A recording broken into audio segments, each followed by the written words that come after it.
नमस्कार, मैं हूं स्वाति भाटिया रावत और राज्यसभा टेलीविजन की खास पेशकश विज्ञान व तकनीकी से जुड़ी खबरों के साप्ताहिक कार्यक्रम ज्ञान विज्ञान में आप सभी का स्वागत है, जिसमें हम लेकर आए हैं हफ्ते भर की विज्ञान और तकनीकी से जुड़ी खबरें। लेकिन सबसे पहले नजर डालते हैं अब तक की सुर्खियों पर। मंगलयान ने किया अपना आधा सफर पूरा, अब तक करीब 34,000 लाख किलोमीटर की दूरी तय। 21वीं सदी में कैसा होगा भारत का अंतरिक्ष कार्यक्रम, वैज्ञानिक डॉक्टर कस्तूरी रंगन का व्याख्यान। कॉलेज छात्रों ने दिखाई जैव प्रौद्योगिकी में रुचि, जैव प्रौद्योगिकी के महत्व पर डॉक्टर विजय राघवन का वक्तव्य। आईआईटी के छात्र का कमाल, हीमोग्लोबिन का परीक्षण हुआ आसान। 5 राष्ट्रीय उद्यानों में गैंडों की संख्या में बढ़ोतरी। और खोज खबर में आज चर्चा का विषय है समाज की तरक्की में विज्ञान की हिस्सेदारी और प्रकृति का महत्व।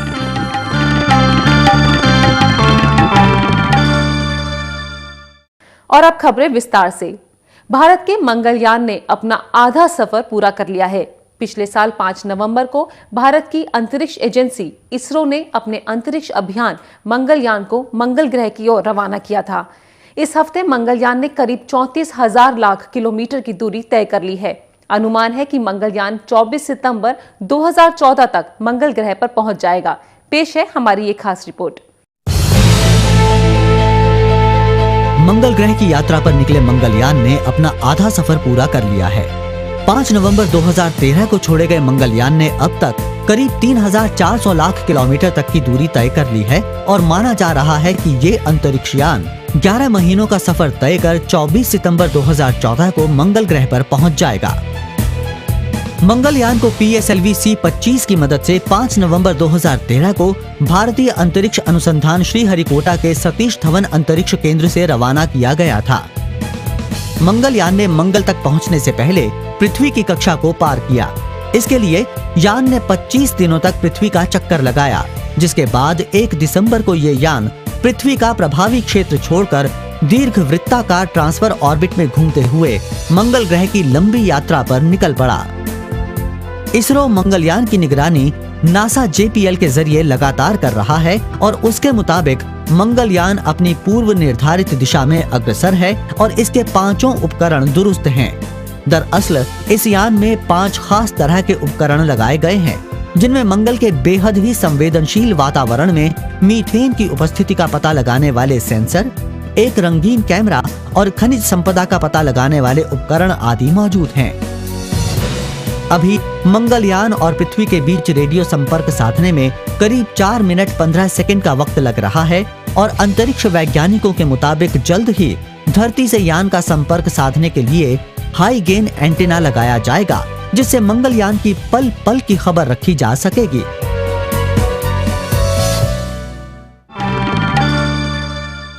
इक्कीसवीं सदी में भारत की अंतरिक्ष में स्थिति और तरक्की पर चर्चा करने के लिए दिल्ली के इंडिया इंटरनेशनल सेंटर में एक व्याख्यान का आयोजन किया, जिसमें जाने माने अंतरिक्ष वैज्ञानिक डॉक्टर के कस्तूरी रंगन ने अपना वक्तव्य पेश किया।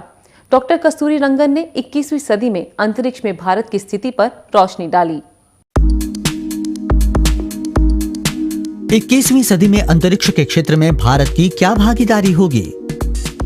आम आदमी का अंतरिक्ष की सैर करने का सपना क्या सच हो पाएगा? कैसे भारत इस क्षेत्र में प्रगति के पथ पर अग्रसर होगा? किस क्षेत्र में ज्यादा काम करने की जरूरत है और कौन कौन सी नई तकनीकों पर करना है काम? इन सभी सवालों का जवाब दिया देश के जाने माने अंतरिक्ष वैज्ञानिक डॉक्टर कृष्णस्वामी कस्तूरी रंगन ने। भारतीय भविष्य और प्रबंधन परिषद ने दिल्ली के IIT ऑडिटोरियम में भारतीय अनुसंधान संगठन के पूर्व अध्यक्ष डॉक्टर कस्तूरी रंगन का वक्तव्य रखा, जहां डॉक्टर कस्तूरी रंगन ने बेहद सरल तरीके से अंतरिक्ष में भारत के भविष्य को विधिवत समझाया। डॉक्टर कस्तूरी रंगन योजना आयोग के सदस्य हैं और इसरो के पूर्व अध्यक्ष रह चुके हैं, जहां ये नई पीढ़ी के अंतरिक्ष यान, भारतीय राष्ट्रीय उपग्रह तथा भारतीय सुदूर संवेदन उपग्रह के साथ कई वैज्ञानिक उपग्रहों से संबंधित गतिविधियों का मार्गदर्शन कर चुके हैं। Space is a good subject because I am reasonably familiar, having been associated for more than 3 to 4 decades working on this particular area. The other aspect is, of course, we are able to space. If you really look at it from 1957, when the first Sputnik was launched, is hardly 50-60 years. You talk of universe which is 13 billion years, more than 13 billion years. You talk of a solar system which is about 4 billion years. And these are the time scales that one talks about in trying to talk about the cosmos. And here is a subject which has just come. We are not even at the tip of the iceberg of what the space promises for the future of the mankind. जाने माने फ्यूचरोलॉजिस्ट सतीश सी सेठ की याद में आयोजित इस कार्यक्रम की शुरुआत योजना आयोग की वरिष्ठ सदस्य डॉक्टर सईदा हमीद ने किया। इस उपलक्ष्य पर डॉक्टर कस्तूरी रंगन ने अपना व्याख्यान दिया, जिसमें उन्होंने 21वीं सदी में भारत किस तरह अंतरिक्ष में पहल करेगा उसकी व्याख्या की। अपने व्याख्यान में कस्तूरी रंगन ने वैश्विक स्तर पर नेविगेशन प्रणाली का मजबूत बनाने की बात कही, साथ ही मैन फ्लाइट और स्पेस टूरिज्म का जिक्र किया। इसके अलावा चांद को और करीब से जानने के लिए नई तकनीक विकसित करने पर जोर दिया।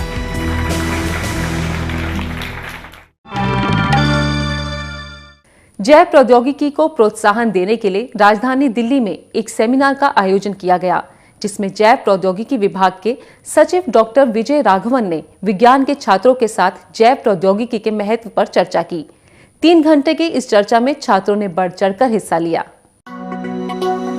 जैव प्रौद्योगिकी की अहमियत को देखते हुए राजधानी दिल्ली में यहाँ के कॉलेजों के छात्रों के लिए एक व्याख्यान का आयोजन किया गया, जिसमें डिपार्टमेंट ऑफ बायोटेक्नोलॉजी के सचिव डॉक्टर विजय राघवन ने अपने विचार रखे।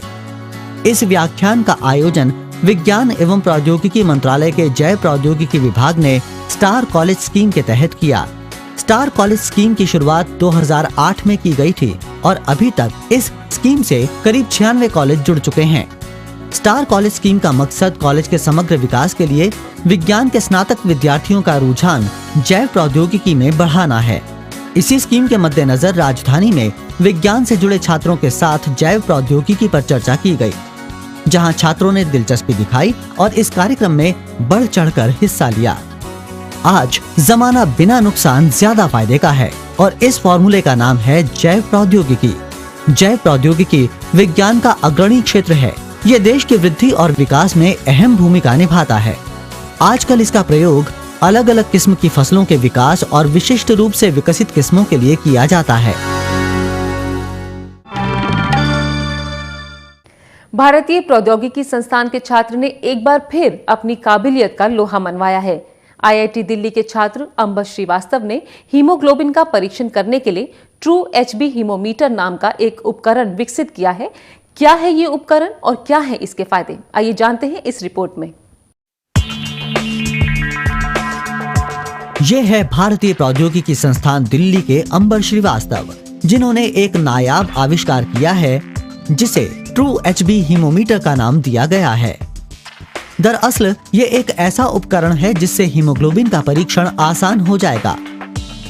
मोबाइल साइज का ये उपकरण खून की एक बूंद से ही काम कर लेता है, साथ ही महज 45 सेकंड्स में हीमोग्लोबिन के वास्तविक स्तर को भी बता देता है। 800 ग्राम से भी कम वजन वाले इस ट्रू एचबी हीमोमीटर की खासियत ये भी है कि इसे मोबाइल फोन की तरह चार्ज भी किया जा सकता है और ये 1000 से ज्यादा रीडिंग को सुरक्षित भी कर सकता है। हमने एक छोटा सा portable opto electronics based haemoglobin meter बनाया है। सरल भाषा में आप ये समझ सकते हैं कि ये एक तरह का ग्लूकोमीटर है जो कि हीमोग्लोबिन टेस्ट कर देता है 1 मिनट के अंदर। आज की डेट में अगर आपको किसी को हीमोग्लोबिन टेस्ट करना होता है तो उसे पैथोलॉजी लैब जाना पड़ता है और वहाँ पर खून का सैंपल देके दूसरे दिन उसको रिपोर्ट मिलती है। इस केस में ये काफ़ी छोटा, काफ़ी अफोर्डेबल है और ये किसी भी डॉक्टर के पास रखा जा सकता है। ये बहुत अफोर्डेबल है। अभी इस समय मार्केट में जो एनालाइजर्स हैं जो हीमोग्लोबिन टेस्ट करते हैं वो 4 लाख से लेकर 20 लाख के बीच में आते हैं। कुछ डेडिकेटेड हीमोग्लोबिन मीटर्स भी हैं, वो 20 से 30 हज़ार के बीच में आते हैं। इसका प्राइस काफ़ी कम रहने वाला है। अभी हम लोगों ने डिसाइड नहीं किया है, लेकिन इसका प्राइस 5-6 हज़ार के अंदर रहेगा। ट्रू एचबी हीमोमीटर का विकास आईआईटी के बायोमेडिकल इंजीनियरिंग केंद्र के विज्ञान एवं प्रौद्योगिकी विभाग के विकास बोर्ड के फंड से किया गया है। ट्रू एचबी हीमोमीटर की विशेषता को देखते हुए अखिल भारतीय संस्थान ने इस उपकरण को मान्यता दे दी है और इसके उत्पादन की स्वीकृति पर भी हामी भरी है। अंबर श्रीवास्तव ने ट्रू एचबी हीमोमीटर के उत्पादन और व्यवसायीकरण के लिए री नैनो सिस्टम प्राइवेट लिमिटेड नाम की कंपनी बनाई है। उम्मीद जताई जा रही है कि ये उपकरण ब्लड बैंकों, प्राथमिक स्वास्थ्य केंद्रों, सरकारी स्कूलों, स्वास्थ्य योजनाओं के साथ घर में इस्तेमाल करने में बहुत उपयोगी साबित होगा।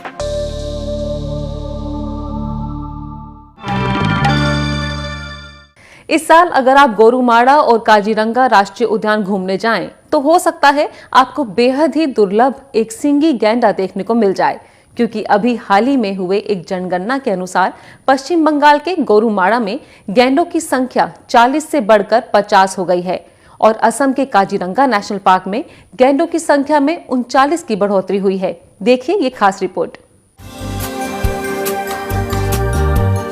पश्चिम बंगाल राज्य के जलपाईगुड़ी से 52 किलोमीटर दूर स्थित है यहाँ का चर्चित गोरुमाड़ा राष्ट्रीय उद्यान।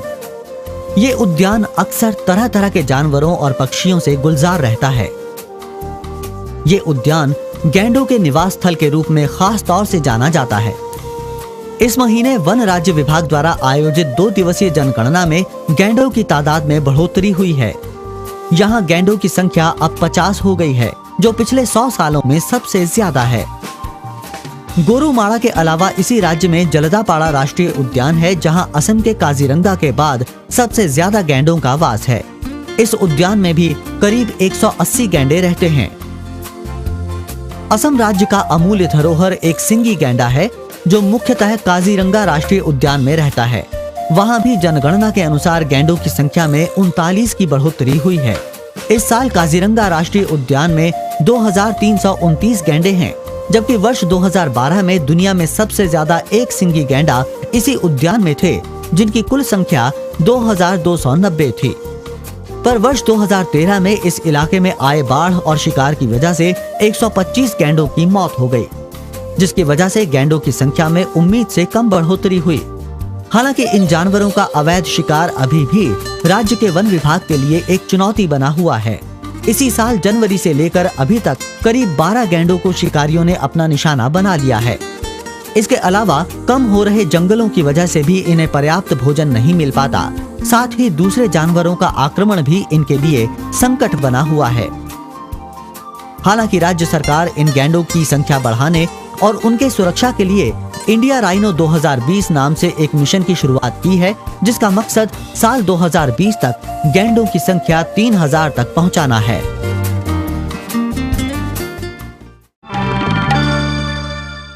तो अभी वक्त है एक छोटे से ब्रेक का। देखते रहिए हमारा कार्यक्रम ज्ञान विज्ञान।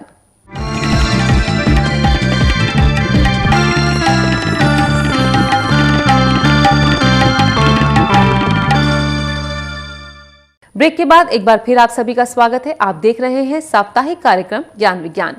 आइए अब नजर डालते हैं देश भर में होने वाली कुछ अन्य मुख्य वैज्ञानिक गतिविधियों पर अपने सेगमेंट साइंस एक्सप्रेस में।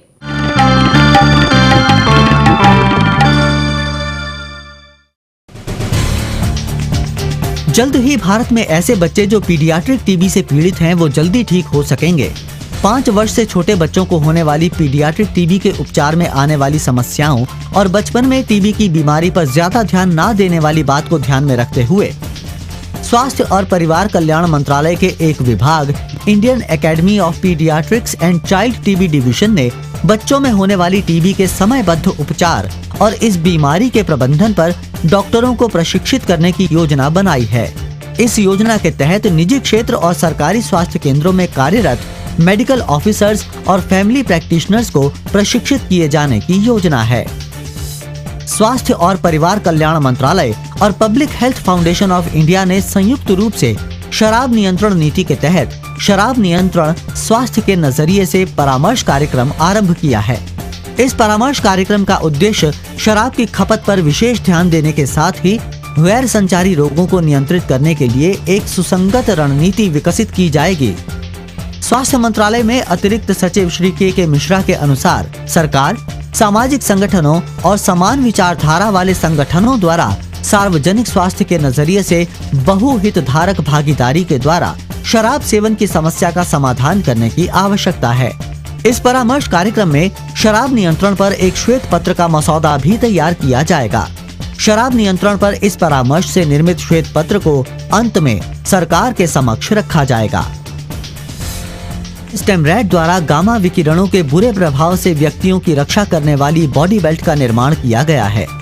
इस युक्ति का नाम स्टेमरैड 360 रखा गया है और इसका वजन केवल 15 किलो है।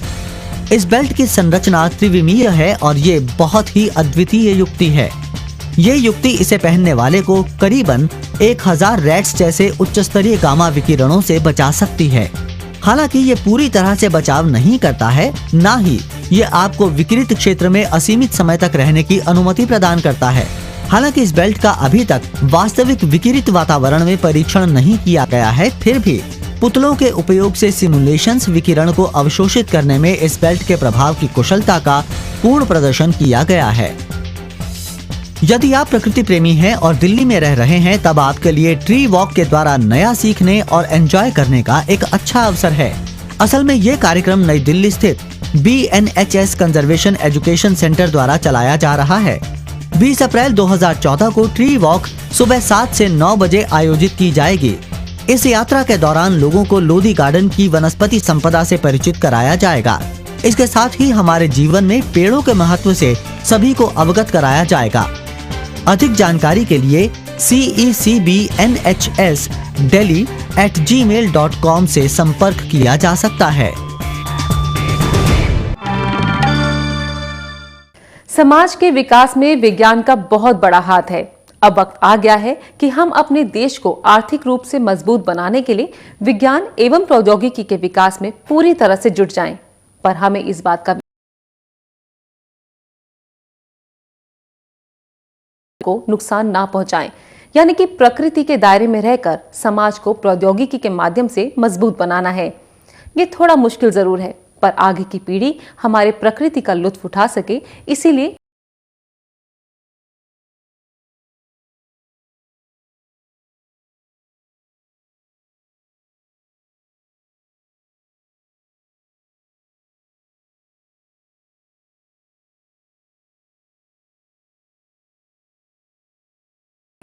आजादी के बाद भारत औद्योगिकीकरण और आर्थिक विकास की राह पर तेजी से आगे बढ़ा है। स्वतंत्र बाजारवादी अर्थव्यवस्था की ओर बढ़ते हुए भारत ने सकल घरेलू उत्पाद में तेजी से वृद्धि की है और आज हम आत्मनिर्भर राष्ट्र होने के साथ ही विश्व में तेजी से बढ़ते हुए विकासशील देशों में शामिल हैं और जल्द ही विकसित देशों की कतार में खड़े होंगे। लेकिन असमान विकास ने देश में अशांति और कलह को जन्म दिया है। अब ये साफ हो गया है कि पिछले वर्षों में हमने जीडीपी केंद्रित अर्थव्यवस्था के विकास को प्राप्त करने की ओर ध्यान दिया, जिसके चलते हमने देश के प्राकृतिक संसाधनों के दोहन को अनदेखा किया और इस तरह भारतीय समाज के एक बड़े वर्ग सामाजिक न्याय से वंचित रहा। ऐसे विकास का स्पष्ट उदाहरण महाराष्ट्र के तटीय क्षेत्र पर रसायन उद्योग हब में देखा जा सकता है। एक ओर यह हब 12,000 लोगों को रोजगार देता है, लेकिन दूसरी ओर एक अनुमान के अनुसार मछुआरे समुदाय के करीबन 12,000 लोग जल प्रदूषण के कारण अपनी आजीविका से हाथ धो बैठे हैं। सहजीवी विकास के ऐसे नवाचारी मॉडल में वैज्ञानिक खोजों और उपयोग को बढ़ावा मिलेगा, जिसे हम सिटीजन साइंस या नागरिक विज्ञान भी कह सकते हैं, जहां शोधों का लक्ष्य वैज्ञानिक पहलुओं की आधुनिक समझ में विकास करते हुए कार्य के पुनरुत्पादन को प्रोत्साहित करने की ओर होगा। साथ ही ऐसे कार्यों का प्रकाशन उच्च प्रभाव वाले जर्नल्स में होगा। टिकाऊ और सहजीवी विकास के साथ अनेक वैज्ञानिक चुनौतियां जुड़ी हैं। इस प्रकार के कार्य में बड़ी जटिल और सक्रिय व्यवस्था शामिल है, जिसके द्वारा प्रत्येक कदम की विस्तृत जानकारी की आवश्यकता है, विशेष रूप से वैज्ञानिक हस्तक्षेप के मामलों में जहां वो पारिस्थितिकी संरक्षण से संबंधित है। हमें एक सह प्रबंधन दृष्टिकोण को अपनाने की आवश्यकता है, जहां विभिन्न संभावित हस्तक्षेपों को परीक्षण के आधार पर कार्यान्वित किया जाए और फिर उनके परिणामों पर नजर रखी जाए और इन हस्तक्षेपों की पद्धति को ठीक किया जाए। हाल ही के वर्षों में नागरिक विज्ञान की अवधारणा का विकास हुआ, जो परंपरागत ज्ञान, विशेषज्ञता और स्थानीय समुदाय के अनुभवों के उपयोग के द्वारा पर्यावरण के साथ मानव समाज के संबंधों को विकास के साथ संतुलित करने पर जोर देती है। एक ओर जहां कृषि, पशुपालन, मत्स्य, पारिस्थितिकी तंत्र आदि में जैविक और आर्थिक उत्पादकता में वृद्धि के लिए वैज्ञानिक हस्तक्षेप की तत्काल आवश्यकता है। इस संदर्भ में विशिष्ट फसल प्रबंधन एक समाधान के रूप में सामने आया है। इसका लक्ष्य खेती के तरीकों को फसल की जरूरतों के अनुसार जोड़ते हुए पर्यावरणीय जोखिम को कम करना है। ये स्पष्ट है कि जमीनी स्तर पर लोगों के साथ कार्य करते हुए भारतीय विज्ञान जगत और वैज्ञानिक संसाधनों के टिकाऊ प्रबंधन और आर्थिक विकास की दिशा में कार्य कर रहे हैं, लेकिन सहजीवी समाज के निर्माण के लिए अभी ऐसे अनेक प्रयासों की आवश्यकता है।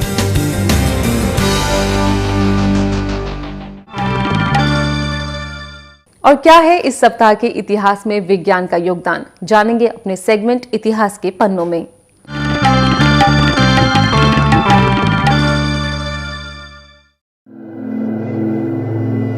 15 अप्रैल 1452 को इटली में लियोनार्डो दा विंची का जन्म हुआ। ये एक महान चित्रकार, मूर्तिकार, इंजीनियर और वैज्ञानिक थे।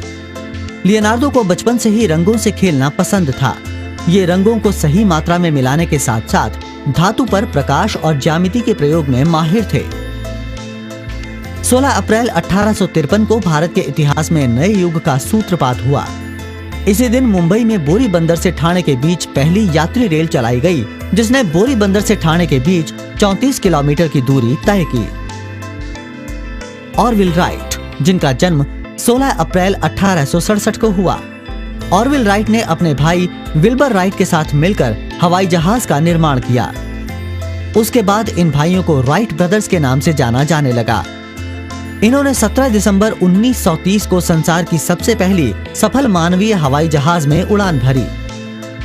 इन्होंने हवाई जहाज को नियंत्रित करने की जो विधियां बताईं, उनके बिना आज के वायुयान की कल्पना तक नहीं की जा सकती है। भू-स्थित उपग्रह प्रक्षेपण वाहन यानी GSLV-D1 का प्रक्षेपण 18 अप्रैल 2001 को हुआ। इसका विकास स्वदेशी यान की मदद से उपग्रहों के प्रक्षेपण के लिए किया गया। हालांकि GSLV-D1 यान GSAT-1 उपग्रह को पृथ्वी की सही कक्षा में स्थापित करने में असफल रहा। GSLV अब तक 8 प्रक्षेपण का प्रयास कर चुका है और 5 जनवरी 2014 को इस श्रृंखला के GSLV-D5 का सफल प्रक्षेपण हुआ। आर्यभट्ट भारत का पहला उपग्रह है जिसे 19 अप्रैल 1975 को अंतरिक्ष में भेजा गया। इसे सोवियत संघ की मदद से कॉस्मोस 3M प्रक्षेपण यान से प्रक्षेपित किया गया। भारतीय अंतरिक्ष अनुसंधान संस्थान ने इसका निर्माण अंतरिक्ष में उपग्रह संचालन में अनुभव प्राप्त करने के लिए किया था। साथ ही इस उपग्रह से एक्सरे, खगोल विज्ञान और सौर भौतिकी में प्रयोगों के संचालन में काफी मदद मिली।